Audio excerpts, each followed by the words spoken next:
Students, welcome to maths calculator. Start करते हैं question number 1 from exercise 5.2। State the property that is used in each of the following statement. अब यहाँ एक figure दी है, इसके regarding कुछ हमारे को स्टेटमेंट दिया हुआ है। हमें ये बताना है ये स्टेटमेंट किस प्रॉपर्टी को डिफाइन कर रहा है, किस प्रॉपर्टी के थ्रू हम ये स्टेटमेंट बताएंगे। तो पहले हम फिगर को समझ लेते हैं। यहाँ दो लाइन है ए बी और दो लाइन इनको ट्रांसवर्सल कर रही हैं। और ये जो फर्स्ट लाइन है इसमें हमारे को एंगल्स के नाम दिए हुए 1 2 3 4 5 6 7 8। अब फर्स्ट स्टेटमेंट क्या है? If A B line parallel है, A is parallel to B, then angle 1 is equal to angle 5। देखिए ए और बी पैरेलल हैं और ये लाइन इसको ट्रांसवर्सल कर रही है, तो एंगल 1 और 5 कौन सा है? 1 और 5। तो अब आपको पता चल रहा है ये दोनों कौन सा एंगल है? Corresponding angle. तो जब भी ये दोनों ट्रांसवर्सल किसी पैरेलल लाइंस को कट करता है तो जो कॉरेस्पॉन्डिंग एंगल है सेम साइड ऑफ ट्रांसवर्सल वो क्या होते हैं? इक्वल होते हैं। क्यों? क्योंकि ये दोनों लाइन आपस में पैरेलल हैं। तो कौन सी प्रॉपर्टी है यहाँ पे?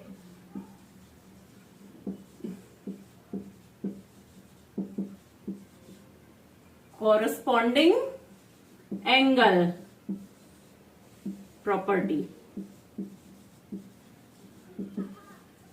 जब दो लाइन इक्वल होती है, पैरेलल होती हैं, तो उनके कॉरेस्पॉन्डिंग एंगल इक्वल होते हैं। Next part, if angle 4 equal to angle 6 then A is parallel to B. अब 4 और 6 कौन सा है? 4 ये है और 6 ये है। अब देखिए यहां पे दिया है कि अगर ये दोनों इक्वल हैं तो क्या होगा? तो ए और बी आपस में पैरेलल होंगी। कभी भी कोई भी कंडीशन होती है तो हम उसको रिवर्स करके भी सेम बात होती है कि अगर ये पैरेलल हैं तो ये इक्वल होंगे और ये इक्वल हैं इसलिए ये पैरेलल बोले जाएंगे। तो देखिए ये 4 और 6 क्या है? दोनों ही इंटीरियर एंगल है। ये ए और बी लाइन को ये लाइन ट्रांसवर्सल कर रही है और दोनों ही इंटीरियर एंगल है। कौन से? Alternate interior angle. तो अगर ऑल्टरनेट इंटीरियर एंगल है किसी उसमें और वो दोनों इक्वल हैं, दैट मीन्स क्या होता है कि ये दोनों लाइंस पैरेलल हैं, या ये दोनों लाइन अगर पैरेलल हैं तो 4 और 6 इक्वल होगा। एक ही बात है, आप चाहे इसको लेके ये कंडीशन अप्लाई करें या इसे लेके ये अप्लाई करें। तो ये कौन सी प्रॉपर्टी लग रही है? Alternate interior angle property.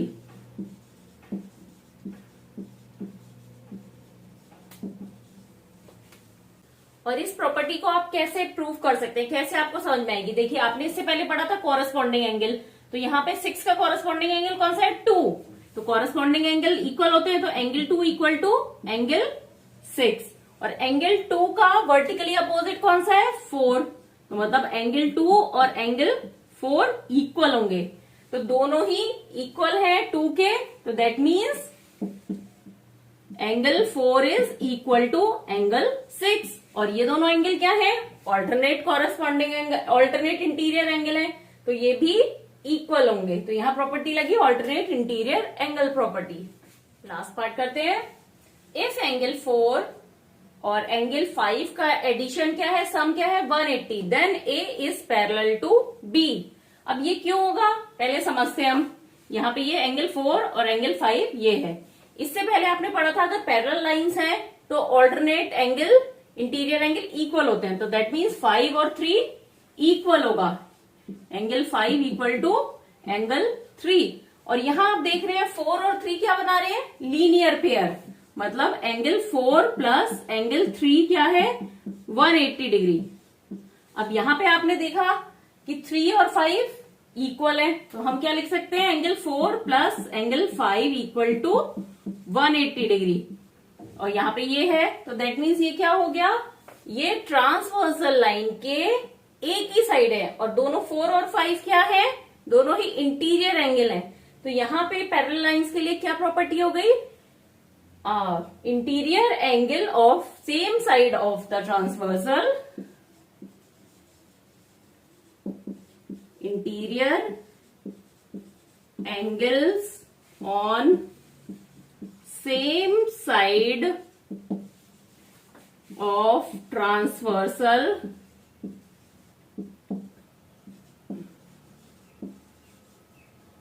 Are. अब 180 डिग्री एंगल का एडिशन तो क्या हो गया, सप्लीमेंट्री।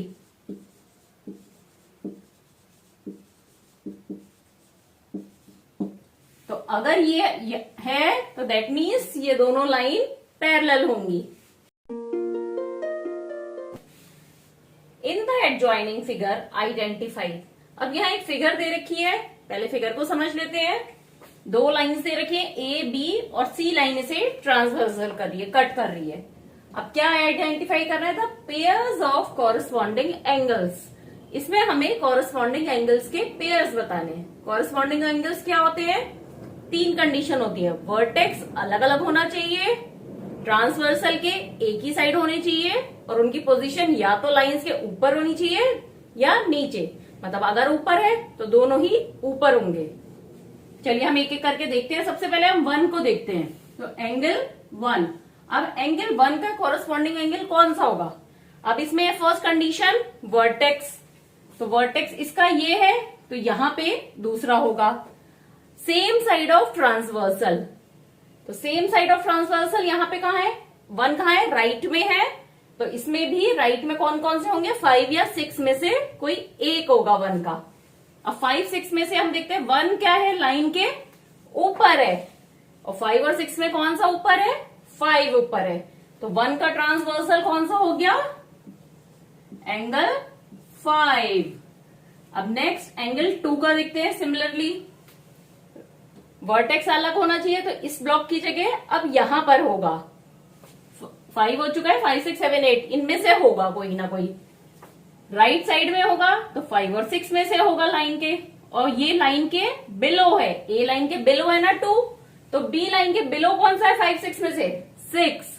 तो 2 का कॉरस्पॉन्डिंग एंगल कौन सा होगा, एंगल 6। अब एंगल 3 का देखते हैं। 3 कहां पर है, लेफ्ट में है और नीचे है लाइन के, तो इसमें लेफ्ट में नीचे कौन सा आ गया, 7। और एंगल 4 का कौन सा हो गया कॉरस्पॉन्डिंग एंगल, ये कहां है, लेफ्ट में और ऊपर, तो लेफ्ट में और ऊपर कौन सा हुआ, 8। जिनकी पोजीशन बिल्कुल सेम हो, मतलब राइट तो वो भी राइट में, ऊपर तो वो भी ऊपर, और वर्टेक्स चेंज होना चाहिए, तो वो हो गए एक दूसरे के corresponding angle. Next part, the pair of alternate interior angle. अब इस क्वेश्चन को वैसे आप ध्यान से करिए, क्योंकि अगर ये आपने कर लिया तो इस चैप्टर का पूरा बेसिक आपको समझ में आ जाएगा, क्योंकि इसमें सभी प्रॉपर्टीज आ रही हैं कि कैसे हमें फाइंड आउट करनी है कौन सा एंगल की किसके साथ पेयरिंग करनी है। तो ऑल्टरनेट इंटीरियर एंगल, अब इंटीरियर वर्ड से पता चल रहा है कि एंगल का पेयर भी इंटीरियर होगा दोनों। तो सब यहाँ पे कौन कौन से हैं इंटीरियर एंगल, 3 2 8 5। तो पहले हम एंगल 2 का देखते हैं, पेयर कौन सा होगा। अब ये एंगल 2 है, तो इसका ऑल्टरनेट मतलब एक तो वर्टेक्स दूसरा होना चाहिए, तो ये वर्टेक्स यहां है तो दूसरा यहां पर, और ऑल्टरनेट 5 अगर हम देखते हैं तो 5 क्या हो गया, सेम साइड पर हो गया, दोनों ही राइट में हो गए। तो 2 का अपोजिट कौन सा हो गया, 8, ऑल्टरनेट एंगल 8। इसी तरह से एंगल 3 का कौन सा हो गया, एंगल 5। एंगल 3 लेफ्ट में और एंगल 5 राइट में। नेक्स्ट पार्ट करते हैं, the pair of interior angles on the same side of transversal. अब यहां पे भी लिखा है इंटीरियर एंगल, तो मतलब वो पेयर कहां होंगे, 2 3 5 8 में से होंगे। तो सबसे पहले देखते हैं एंगल 2 का कौन सा पेयर होगा। अब यहां लिखा है सेम साइड ऑफ ट्रांसवर्सल, मतलब ये जो ट्रांसवर्सल लाइन है उसके सेम साइड, या तो राइट के या लेफ्ट के। तो क्लियर पता चल रहा है, राइट में कौन से है 2 3 और ये वो 2 5 और लेफ्ट में 3 8। तो पेयर हो गए एंगल 2 एंड एंगल 5 और एंगल 3 एंड एंगल 8। ये सेम साइड ऑफ ट्रांसवर्सल हो गए। नेक्स्ट करते हैं the vertically opposite angle. Vertically opposite angle तो सिंपल पता है, अगर दो लाइन कट कर रही हैं तो ये एक दूसरे के वर्टिकली अपोजिट एंगल हो गए। तो यहाँ पे सबसे पहले 1 से स्टार्ट करते हैं।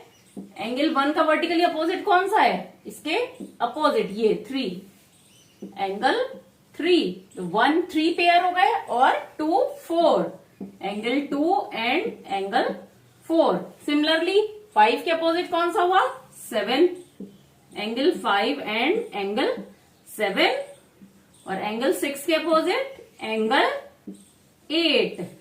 तो इस क्वेश्चन को अगर आपको नहीं समझ में आया तो वीडियो को एक बार और देखिए, और नहीं तो मुझसे कमेंट करके जरूर समझिए। ये क्वेश्चन बहुत इंपॉर्टेंट है, इससे आपको पूरा चैप्टर क्लियर हो जाएगा। और अगर अच्छा लग रहा है तो कमेंट करके जरूर बताइए और चैनल को लाइक सब्सक्राइब शेयर करिए। In the adjoining figure P is parallel to Q। यहाँ दो लाइन है, P Q दोनों पैरेलल हैं, ये गिवन है हमें। Find the unknown angles. अब यहाँ पे एक एंगल दिया है 125, बाकी के एंगल्स हमें फाइंड आउट करने हैं। तो सबसे पहले हम देखते हैं फिगर को। यहाँ 125 दिया है, ये जो ट्रांसवर्सल लाइन है इस पर है, तो दैट मीन्स F की वैल्यू क्या होगी ये हम फाइंड आउट कर सकते हैं, क्योंकि 125 और F में एडिशन करके क्या होंगे 180, लीनियर है ये, क्योंकि linear pair 125 plus angle F equal to 180 होगा। ये दोनों लीनियर पेयर फॉर्म कर रहे हैं। तो एंगल F की वैल्यू क्या हो गई 180 degree minus 125 degree, that is 55 degree. अब F की वैल्यू निकल गई। F का अपोजिट ऑल्टरनेट एंगल है, सॉरी वर्टिकली अपोजिट एंगल है एंगल E। तो एंगल E इक्वल टू क्या होगा एंगल F, और ये भी क्या होगा 55 डिग्री। हम यहां पे लिख लेते हैं angle A, angle B, angle C, D, E, F। अब F और E की हम निकाल चुके हैं 55 डिग्री दोनों की वैल्यू, ठीक है। अब देखते हैं यहाँ पे D, अगर ये दोनों लाइन पैरेलल है और ये ट्रांसवर्सल लाइन है, तो यहाँ पे एंगल D और 125 दोनों इक्वल होंगे ना, क्योंकि ये कौन सी प्रॉपर्टी है और कॉरेस्पॉन्डिंग एंगल, तो कॉरेस्पॉन्डिंग एंगल इक्वल होते हैं। तो D इक्वल टू क्या होगा 125 के। अब D 125 के है तो C क्या हो गया, किसके इक्वल है F के, क्योंकि ये भी कॉरेस्पॉन्डिंग एंगल है F और C, या हम D और C को लीनियर पेयर मान के भी C की वैल्यू निकाल सकते हैं। अब यहां क्योंकि F equal to angle C, दोनों क्या है कॉरेस्पॉन्डिंग एंगल, और F की वैल्यू हम निकाल चुके हैं 55 डिग्री, तो C की वैल्यू भी क्या होगी 55 डिग्री। अब C के ऑल्टरनेट अपोजिट कौन सा है A, तो एंगल A इक्वल टू क्या होगा angle C, that is 55 degree. तो A की वैल्यू भी क्या गई 55 डिग्री। और D और D क्या है वर्टिकली अपोजिट एंगल, तो एंगल D क्या होगा एंगल B के इक्वल होगा। तो ये क्या है D की हम वैल्यू पहले ही निकाल चुके हैं 125 डिग्री, तो B की वैल्यू भी क्या गई 125 डिग्री।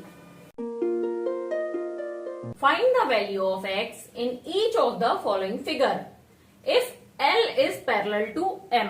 अब यहाँ पे हमें x की वैल्यू फाइंड आउट करनी है। क्या दिया है L और M पैरेलल हैं और T लाइन इसे ट्रांसवर्सल कर रही है। अब इसकी वैल्यू हमें दी है 110। अब हमें क्या निकाल सकते हैं हम, सपोज ये y है, तो 110 और y मिलके क्या बना रहे हैं लीनियर पेयर, क्योंकि एक लाइन पर है दोनों। तो यहाँ पे 110 प्लस y इक्वल टू क्या होगा 180, तो y की वैल्यू क्या हो गई 180 minus 110, that is 70 degree.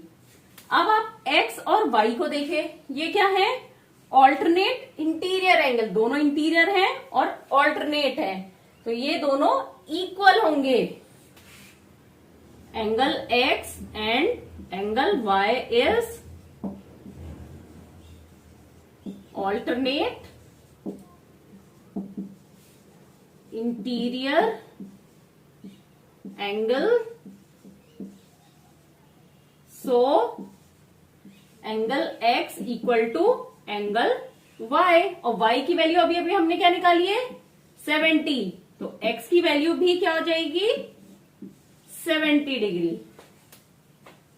In questions में बस आपको ये ध्यान रखना है कि किस प्रॉपर्टी के थ्रू आप निकाल सकते हैं। जैसे x की वैल्यू है, तो अगर हमें पता चला कि ये वाली वैल्यू हमें पता चल जाए तो इक्वल होगी, और ये कैसे निकाल सकते हैं, इससे माइनस करके निकाल सकते हैं, क्योंकि दोनों का एडिशन 180 होता है। इसका एक तरीका और होता है, हो सकता है, जैसे 110 है तो इसका वर्टिकली अपोजिट एंगल कौन सा हुआ, ये वाला, और इन दोनों का एडिशन भी क्या होगा 180 डिग्री, क्योंकि interior angle of same side of transversal are supplementary. तो आप किसी भी तरीके से निकाल सकते हैं। अब नेक्स्ट पार्ट देखते हैं इसका। अब यहाँ पे हमें गिवन है L और M पैरेलल है, दैट मीन्स ये वाली लाइन और ये वाली लाइन पैरेलल है। इस क्वेश्चन में थोड़ा कंफ्यूजन क्रिएट किया गया है। यहाँ A और B लाइन दे रखी है और देखने में ऐसा लग रहा है ये भी पैरेलल है, बट अभी हमें इनसे कोई काम नहीं है, क्योंकि हमारे को एक एंगल कहाँ निकालना है x, और अगर हम भूल जाएं कि यहाँ B लाइन भी है, आप सिर्फ A लाइन को देखिए कि L और M पैरेलल लाइंस को A लाइन ट्रांसवर्सल कर रही है। तो ये 100 और ये x, ये दोनों क्या है, ध्यान से देखिए, दोनों ट्रांसवर्सल के एक ही साइड है, दोनों का वर्टेक्स अलग अलग है और अबव या बिलो है, दोनों एक ही डायरेक्शन में। तो ये क्या हो गए कॉरस्पॉन्डिंग एंगल्स। तो x की वैल्यू क्या होगी 100, क्योंकि कॉरस्पॉन्डिंग एंगल्स लाइन जब पैरेलल होती है तो सेम होते हैं।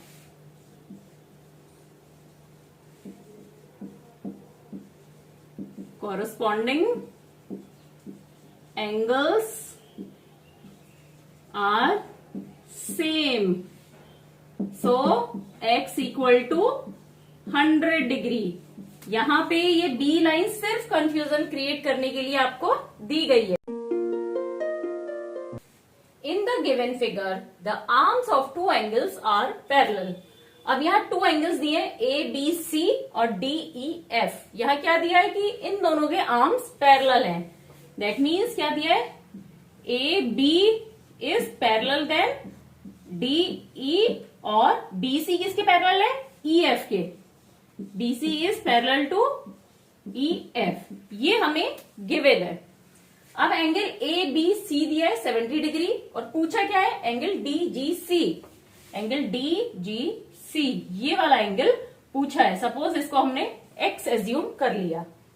अब आपको ये दिया है AB और DE दोनों पैरेलल लाइन है, तो अगर ये दोनों पैरेलल लाइन है और BC इसको ट्रांसवर्सल कर रहा है, तो 70 डिग्री का एंगल और एंगल x क्या है आपस में कॉरस्पॉन्डिंग एंगल है, क्योंकि ट्रांसवर्सल के सेम साइड है, अलग अलग आर्म है और अबव या बिलो है लाइंस के, तो सेम होंगे। यहां पे angle ABC and angle x are transversal, corresponding.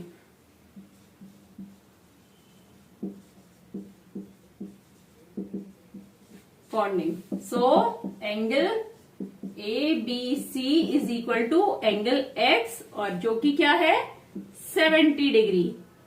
तो ये आंसर हो गया, एंगल DGC 70 डिग्री होगा। अब नेक्स्ट पूछा है DEF, ये वाला एंगल DEF।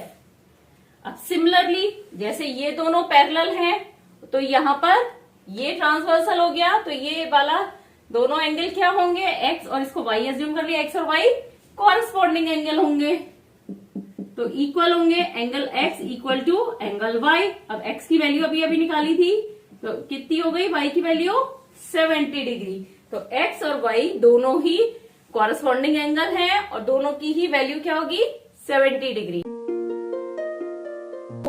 ये इस चैप्टर का लास्ट क्वेश्चन है। अगर आपको मेरा पढ़ाने का तरीका अच्छा लग रहा है तो आप चैनल को लाइक, सब्सक्राइब, शेयर करिए, और अगर कुछ भी डाउट है तो कमेंट करके जरूर पूछिए। In the given figure below decide whether L is parallel to M। अब यहाँ पे हर फिगर में हमें बताना है L और M पैरेलल है या नहीं है। तो इसमें देखते हैं, यहाँ है 126 डिग्री दे रखा है और 44 दे रखा है। ये दोनों एंगल कौन से हैं? Interior angle of same side of transversal.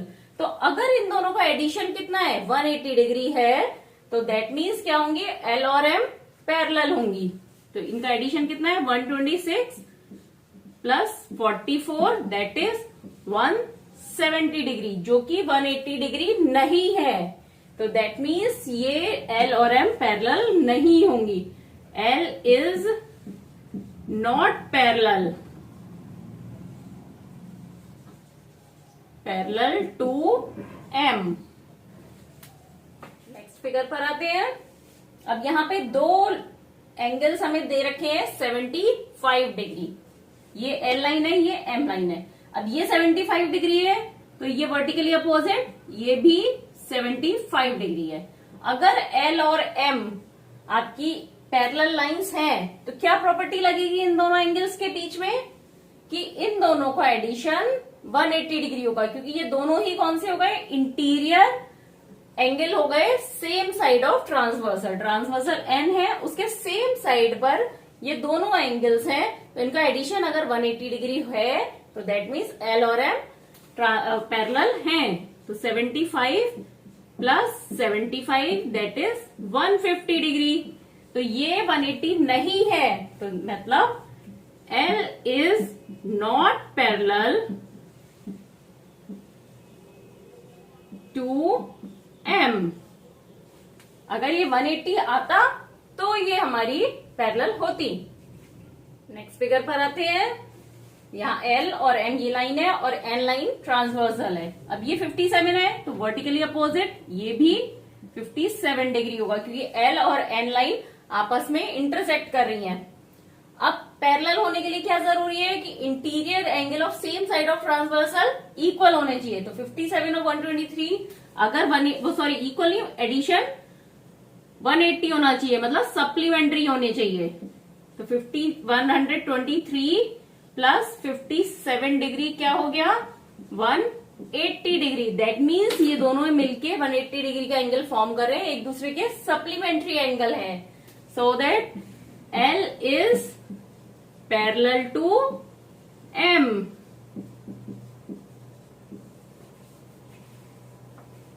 Next part करते हैं। ये है पार्ट 4, लास्ट पार्ट इस क्वेश्चन का। अब यहां पे भी देखिए, हमने जैसे अभी करे हैं कि अगर हम ये ऑल्टरनेट एंगल कितना होगा? 72 और 72 और 96 मिलके अगर क्या हो रहे हैं? Same side of interior angle, same side of transversal अगर सप्लीमेंट्री है, तो ये फिगर, ये दोनों लाइंस पैरेलल होंगी। इस प्रॉपर्टी से तो हम हर बार कर रहे हैं, अब हम एक दूसरी प्रॉपर्टी से करके देखते हैं। देखिए ये यहां पे है और ये एंगल क्या होगा? लीनियर पेयर इसका, 72 का लीनियर पेयर होगा। तो ये कितना होगा? 180 माइनस 72 दैट इज 108, क्योंकि लीनियर पेयर एक लाइन तो फॉर्म कर रहे हैं, तो ये 108 हो गया। अब अगर एल और एम पैरेलल हैं, तो ऑल्टरनेट इंटीरियर एंगल इक्वल होते हैं, बट ये इक्वल नहीं है। 96 is not equal to 108, that means L is not parallel to M.